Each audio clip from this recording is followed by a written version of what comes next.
Late at night, a train operator noticed something disturbing on the tracks. At first, it looked like a tragic accident, a young man lying on the railway line. Police believed it was simple, another case of suicide. But something didn't feel right.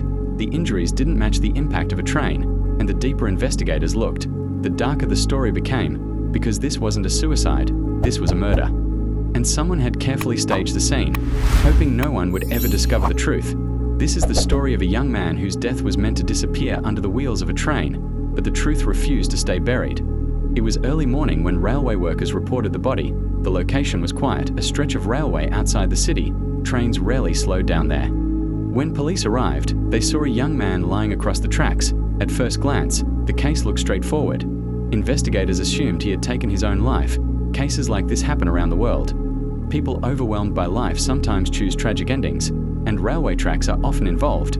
But within minutes, something unusual caught the attention of the forensic team. The body looked wrong. The injuries didn't match the violence expected from a train collision. Something wasn't adding up. The young man was eventually identified.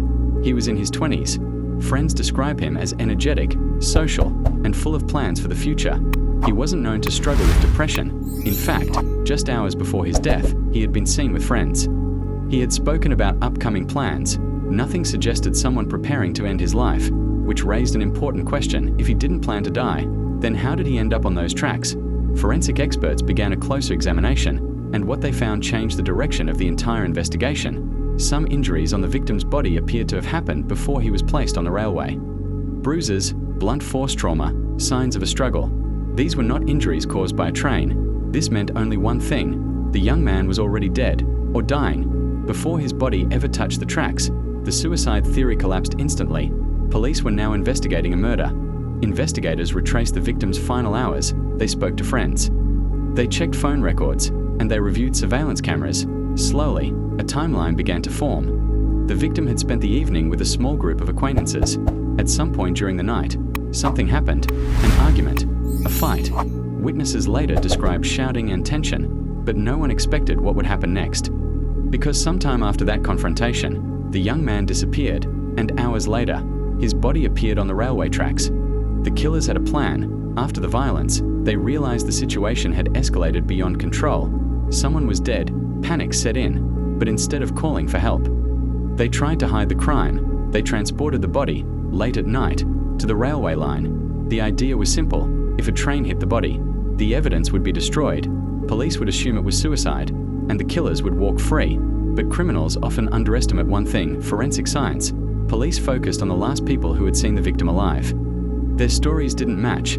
Phone location data placed them near the railway tracks that night. One suspect's car had traces of blood. Another suspect changed their statement multiple times, piece by piece. The truth began to surface. Eventually, investigators uncovered the full story. A violent confrontation had escalated into murder, and the suspects believed they could erase their crime using a passing train. They were wrong. Arrests followed. During interrogation, the suspects finally admitted what happened. What began as a fight ended in tragedy. The attempt to hide the crime only made the case more disturbing, because instead of helping the victim, they tried to erase him, but the truth survived, and justice followed.